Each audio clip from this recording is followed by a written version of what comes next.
Selamat datang kembali di channel Borneo Trader. Bagi Bapak Ibu dan teman-teman yang baru pertama kali menemukan channel Borneo Trader di YouTube, saya ucapkan selamat menonton dan selamat bergabung. Di video kali ini saya akan menganalisa untuk perkembangan pergerakan indeks seminggu ke depan, dan juga ada 7 saham di sektor konsumer yang akan saya analisa sore hari ini. Yang pertama ada ICBP, kedua INDF, ketiga UNPR, keempat HMSP, kelima Gudang Garam, keenam Mayor, dan ketujuh ULTJ. Kita langsung saja ke indeks. Indeks hari ini bergerak volatile, sempat rebound di sesi awal perdagangan, kemudian dia koreksi dan kemudian naik lagi. Di sesi kedua dia tutup di atas 6.231, naik 0,51%. Kalau dia transaksi hari ini ada di 11,4 triliun. Kalau dilihat dari asing hari ini net buy di 92 miliar. Kita langsung saja ke teknikalnya. Secara teknikal ISG menurut saya cukup bagus ya, seperti skenario awal. Minimal naik 0,5% aja bagus. Nah, hari ini ISG tutup di atas harga open hari Kamis ya. Harga open hari Kamis ada di 6.230. Hari ini naik 1 poin di 6.231. Jadi untuk hari Senin berpotensi ISG lanjut, karena kalau dilihat dari teknikal 3 hari ini ya, ISG memang sepertinya mau mempertahankan supportnya 6.200. Hari ini sempat turun tapi kemudian dibawa naik lagi. Jadi semoga minggu depan ISG bisa melanjutkan rebound.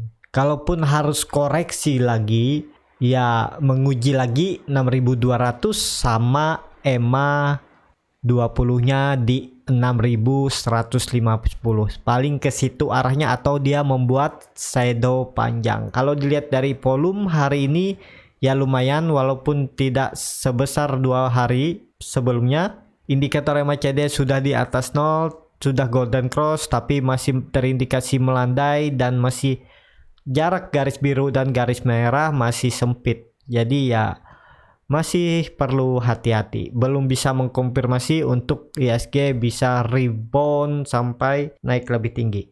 Jadi seperti itu aja. Kita langsung saja ke saham pertama. Saham pertama ada ICBP. ICBP hari ini ditutup di level harga 8.600, turun 1,71%. Kalau dilihat transaksi asing masih terus net sell ya. Bahkan dari tanggal 15 Januari 2021 asing belum sekalipun net buy. Kalau dilihat dari broker semarinya terlihat saham ICBP didistribusi oleh broker-broker asing. Ada AK, KZ, JP, FS, dan BK. Kita langsung saja ke teknikalnya. Secara teknikal, ICBP seperti skenario saya ya. Waktu dia di daerah 9.000, arahnya saya bilang bisa ke 8.400 sampai 8.500. Kalau itu di breakdown, ya mungkin bisa kembali ke lowernya di bulan Mei ya, di daerah 7.800. Dan juga kemungkinan besar ICBP akan membuat triple bottom di daerah 8.400, kemudian baru dia naik. Juga terlihat ICBP terindikasi membuat rounding top dan berpotensi bisa turun lebih dalam kalau konfirmasi, tapi harusnya ya maksimal penurunannya ya target aja nih, belum tentu juga sampai sana ke daerah 7.700. Kalau dilihat dari histori yang lebih panjang dari 2018, ICBP juga terindikasi membuat pola head and shoulder. Jadi sangat perlu hati-hati, walaupun 8.500 ini support kuatnya dari 2016. Jadi sudah hampir 5 tahun ICBP terus mempertahankan supportnya di daerah 8.000. Jadi seperti itu aja untuk ICBP. Saham downtrend, wait and see aja dulu. Daripada kecebur duitnya, mending simpan dulu. Tunggu di daerah-daerah kritikalnya di daerah 8.000 bisa coba nyicil, atau mau nyicil di harga sekarang juga bisa ya, cuman time frame-nya 6 sampai 9 bulan ya. Jadi belum bisa untuk ditradingkan. Untuk nyicil bisa, untuk investasi time frame 6 sampai 9 bulan. Cicil aja dulu di daerah 8.600, kalaupun dia mengarah ke 8.000 cicil lagi, harusnya 8.000 ya maksimal penurunannya lah. Jadi seperti itu aja untuk ICBP. Kalaupun turun dari 8.000 ya udah cut loss saja ya, sekitaran ya hampir di 7 sampai 8%. Nah, takutnya dia membentuk pola head and shoulder dan turun lebih dalam, dan bisa-bisa sampai ke daerah 7.000 sampai 6.700 ya. Itu kalau ICBP turun dari 8.000. Kalau konfirmasi ya, kalau ini kan beberapa kali dia tidak konfirmasi. Di 28 Maret dia rejection, sempat breakdown dari 8.000, tapi kemudian di akhir penutupan perdagangan dia naik. Jadi tutupnya di atas 8.000. Jadi bisa seperti itu juga skenario ICBP di sekarang ini. Ya, indikator MACD masih sangat tajam mengarah ke bawah. Garis biru juga masih mengarah ke bawah, belum terindikasi melandai dan sudah di daerah oversold. Wait and see aja dulu yang punya dari daerah atas, yang belum cut loss ya rugi waktu aja.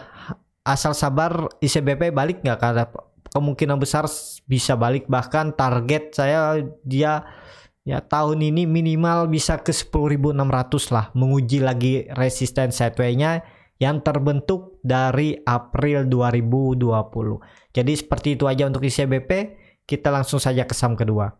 Saham kedua ada INDF. INDF hari ini ditutup naik tipis 0,41% ke level harga 6.075. Kalau dilihat transaksi asing masih terus net sell.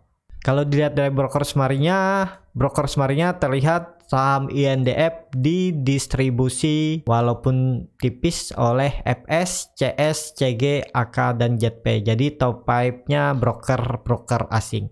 Kita langsung saja ke teknikalnya. Secara teknikal, INDF juga sudah di bawah supportnya 6.180 dan hari ini tutup di 6.075 dan membuat candle seperti hammer ya atau doji, tapi volumenya kecil. Jadi sangat perlu hati-hati. Kalau minggu depan INDF tidak mampu lagi naik ke atas 6.180, berpotensi besar INDF mengarah ke bawah ke daerah 5.500 sampai 5.250. Jadi kemungkinan juga INDF akan membuat triple bottom baru naik ke atas. Kalau dilihat dari histori sebelumnya, dari 2018 INDF sudah membuat triple top ya. Ini top 1 di 2019, top 2 di 2019, top 3-nya di 2020. Jadi ya berpotensi besar. Kalau dilihat dari sebelumnya harusnya ya 6.180 dipertahankan. Jadi minggu depan kuncinya INDF. Kalau INDF mampu ke atas lagi 6.180, itu berpotensi besar atau ada terindikasi INDF mempertahankan supportnya 6.180 dan kemungkinan besar dia akan mengarah ke atas lagi.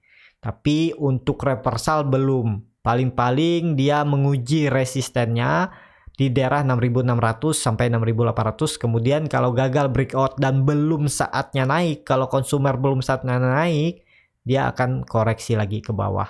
Jadi seperti itu aja untuk INDF. Indikator MACD sudah di daerah oversold dan terindikasi melandai. Ya lihat minggu depan untuk INDF. Kita langsung saja ke saham ketiga. Saham ketiga ada UNPR. UNPR pada hari ini ditutup terkoreksi 0,35% ke level harga 6.950. Kalau dilihat transaksi asing hari ini net buy yang cukup besar. Kalau dilihat dari broker semarinya terlihat saham UNPR lagi didistribusi oleh broker asing. Yang pertama MS, Morgan Stanley, yang kedua BK, JP Morgan, ketiga Credit Suisse, keempat Macquarie, dan kelima SQ itu BCA Sekuritas yang distribusi, yang nampung kecil-kecil top pipe-nya banyak isinya retail ya, CC, YP, KK, DH, ada YU jasa satu di sini. Kita langsung saja ke teknikalnya. Secara teknikal UNPR seperti analisa juga, dia membentuk pola dead cat bond ya, sempat rebound di tanggal 18 Januari tapi gagal breakout trend line downtrendnya, dia mengarah ke bawah lagi. Jadi arah UNPR masih sama, target saya sampai 6.500 baru boleh cicil untuk UNPR. Skenario-nya dia ke zona kuning ini, walaupun hari ini dia membentuk hammer tapi volume belum kelihatan. Bisa nggak dia naik? Ya tergantung market. Kalau konsumer dilirik market mungkin dia bisa naik. Kalau nggak ya arahnya ke zona kuning ini di daerah 6.500. Apakah bisa spekulasi buy di harga sekarang? Walaupun terlihat ini adalah support kuatnya minor di 6.150. Kalau saya lihat mending wait and see aja dulu. Tunggu di daerah 6.600 ini boleh nyicil ya untuk disimpan jangka menengah. Tahun ini target saya UNTR minimal ke daerah 8.300 sampai 8.400 saja dulu ya, nggak usah tinggi-tinggi lah. Kalau dari harga sekarang sekitar 17%, kalau dari bawah 26% ya cukup. Menurut saya cukup ideal untuk jadi pertimbangan untuk beli saham UNPR tapi nunggu di bawah, atau kalau mau nyicil dari harga sekarang juga boleh, cuman harap sabar. Jadi seperti itu aja untuk UNPR. Indikator MACD sudah terbentuk dead cross lagi, bar chart di bawah 0 juga terbentuk ya, harusnya UNPR bisa lanjut turun. Jadi seperti itu aja untuk UNPR. Kita langsung saja ke saham keempat. Saham keempat ada HMSP. HMSP hari ini ditutup naik tipis 0,36% ke harga 1.370. Kalau dilihat transaksi asing hari ini net buy. Kalau dilihat dari broker semarinya terlihat saham HMSP didistribusi oleh PD, CS, BK, KK, dan JP yang nampung kecil-kecil. Kita langsung saja ke teknikalnya. Secara teknikal HMSP juga masih perlu hati-hati ya. Masih di bawah 1.400, di bawah support sideways-nya.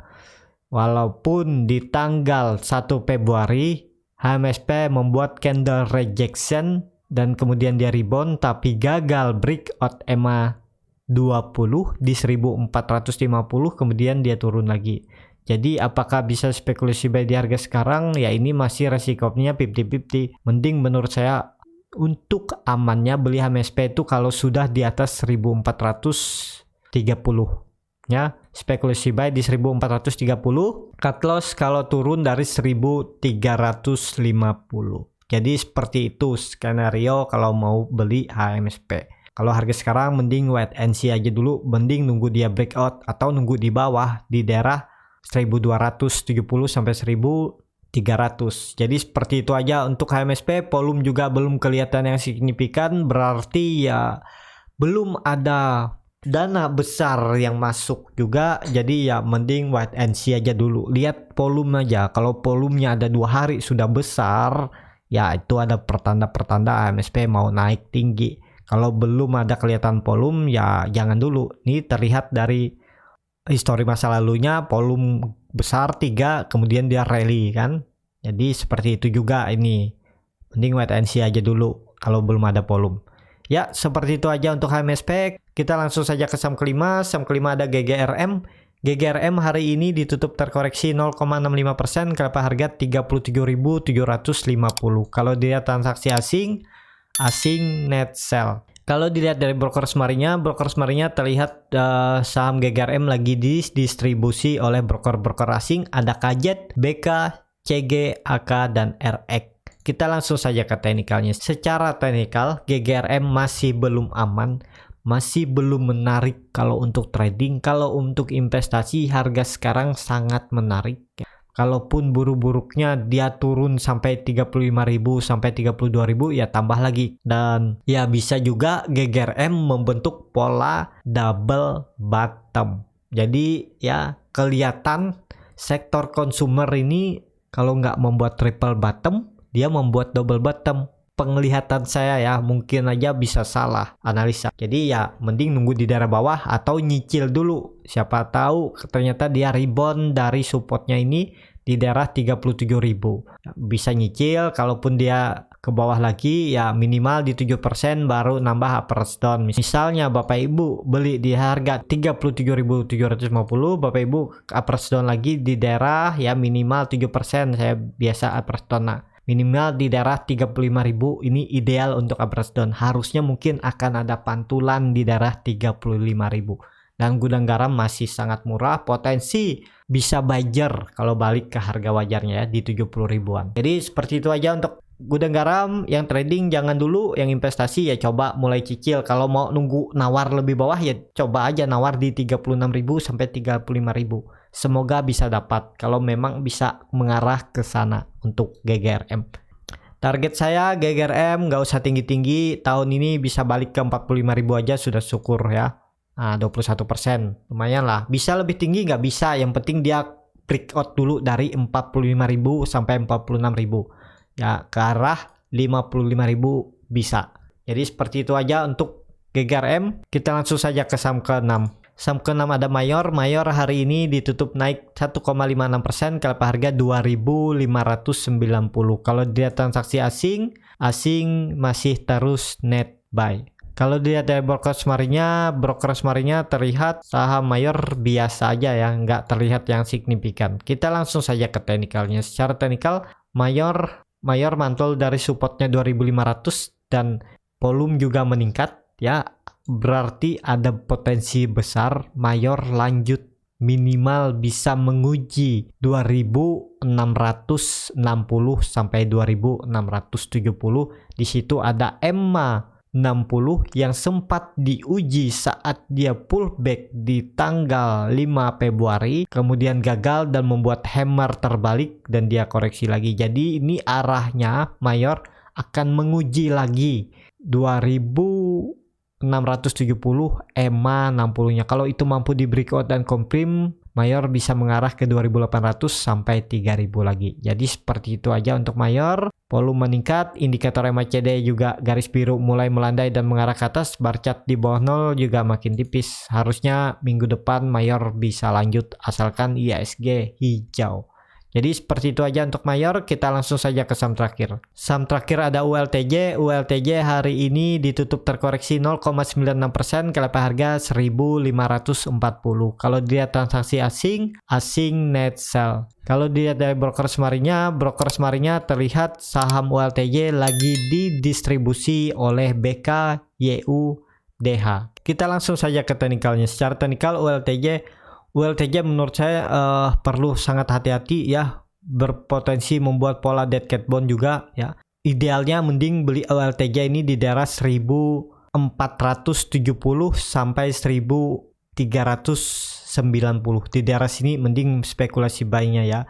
Kemungkinan ya dia akan mengarah ke bawah. Dan ini arahnya juga ya berpotensi besar ke bawah karena volume juga mulai meningkat dari volume hari sebelumnya dan candlenya sangat panjang ke bawah. Jadi ada berpotensi melanjutkan penurunan kecuali dia bisa rebound di hari Senin atau Selasa maksimal kembali ke atas 1.670 minimalnya. Jadi seperti itu aja untuk ULTJ. ULTJ ini juga ya termasuk saham-saham yang lambat gerak. Dia paling sekali-sekali gerak, habis itu dia koreksi atau sideways lama ya. Jadi yang sabar ya cocok ini. Kalau yang nggak sabaran ya jangan menyentuh saham ini karena ya lambat gerak ya. Jadi seperti itu aja untuk ULTJ ya. Cukup sampai di sini untuk video kali ini. Terima kasih untuk Bapak Ibu dan teman-teman yang sudah menonton video ini sampai habis. Apabila channel Borneo Trader ini bermanfaat dan bisa menjadi bahan pertimbangan Bapak Ibu dalam membeli, menyimpan dan menjual sahamnya, bisa klik tombol berlangganan dan nyalakan lonceng notifikasi. Ada kritik, saran, ataupun pertanyaan bisa langsung tinggalkan di kolom komentar. Bagi Bapak Ibu dan teman-teman yang sudah mendukung channel Borneo Trader di sawaria.co/Borneo Trader, saya ucapkan banyak terima kasih. Bapak Ibu juga berkontribusi dalam pembelian buku-buku bacaan untuk anak-anak di pedalaman Kalimantan. Sampai ketemu di video selanjutnya. Terima kasih.